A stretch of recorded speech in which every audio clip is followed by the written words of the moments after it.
Family, Trojan family, what's up, man? USCJ here. It's the top of the morning. I hope everybody is getting ready to get up, get out, and make some things happen this morning. Listen, USC absolutely has a path to win this Penn State game. Listen, I believe that USC is just as good as a team like Penn State.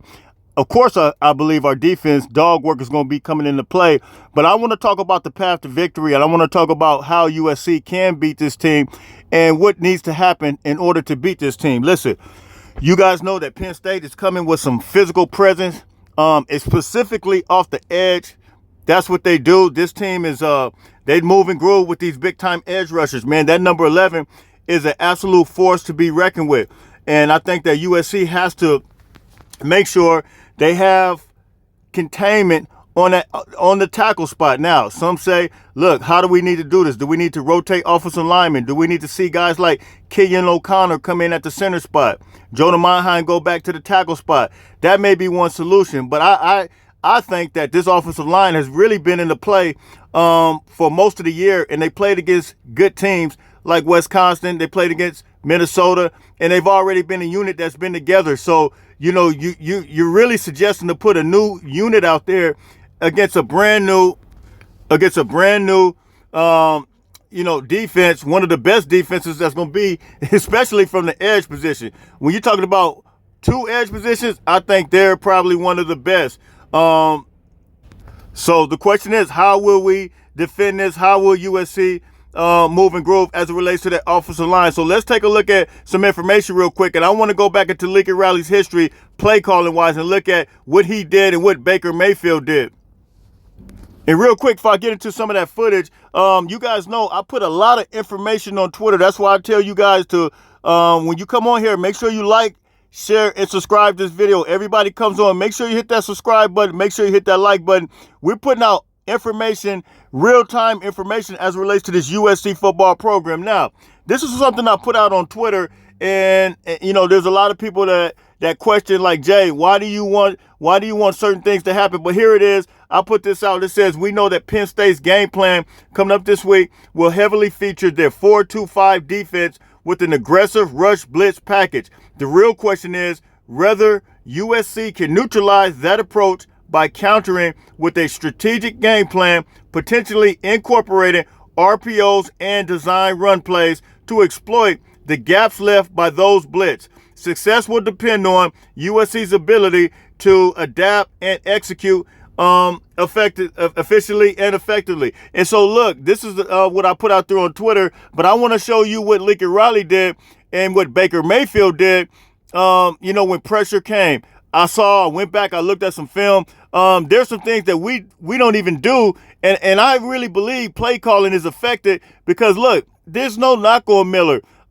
Miller is what you call a pure pocket quarterback. That's what he is. And, more for a West Coast system. And I think Miller Moss going to be a great NFL quarterback. But our current system now and our current offensive line, it just doesn't fit in there right. So, I'm not even calling for Miller to be pulled. I'm calling for packages so we can just neutralize this. But let's take a look at what Baker Mayfield, and the reason I want to compare with Baker Mayfield is because a lot of people compare Miller with Baker, but I think Baker was a little bit more athletic than Miller. Let's take a look at it. All right, so here we're going to see Baker Maker. Note that the line absolutely collapsed the way it does now.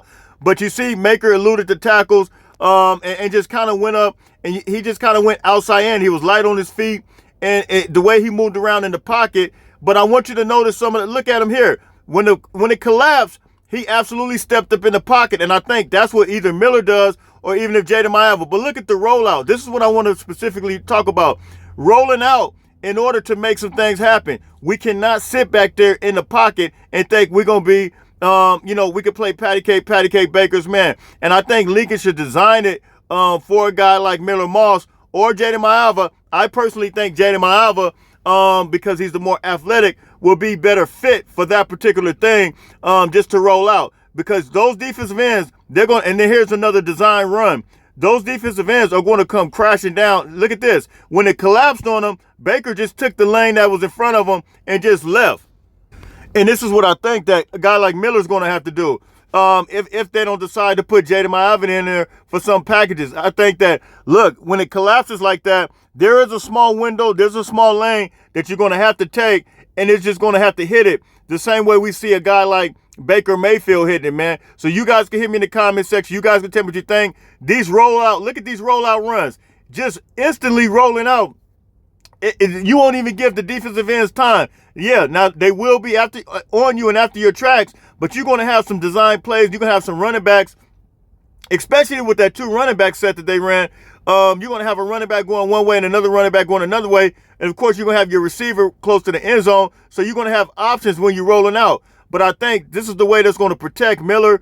It's going to way that's going to protect our offense. And, of course, these zone reads right here, these option RPO reads. And then right here, as the line collapses, as it collapses, our defense, I salute them. They are continuing to handle business, haven't allowed a team to score over 30 points this season. We're currently ranked number 35th in the country, and coincidentally, our offense is ranked number 34.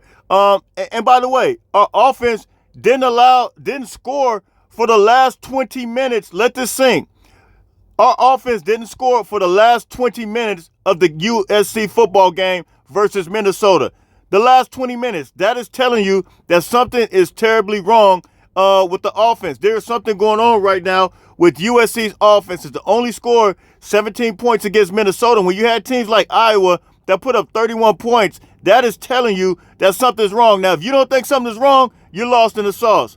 I'm sorry, but it is what it is. But there is a path to victory. The first one we already talked about. And, of course, this guy right here, Deanton Lynn, we already know he's going to handle business. It's going to scheme things up the right way to get out to the quarterback. But we're going to be talking about Penn State all week. But, look, I just wanted to give you guys some encouragement, some hope that there's a path to victory. I feel like we can win this game, provided everything is done correctly. Hit me in the comments. Let me know what you think.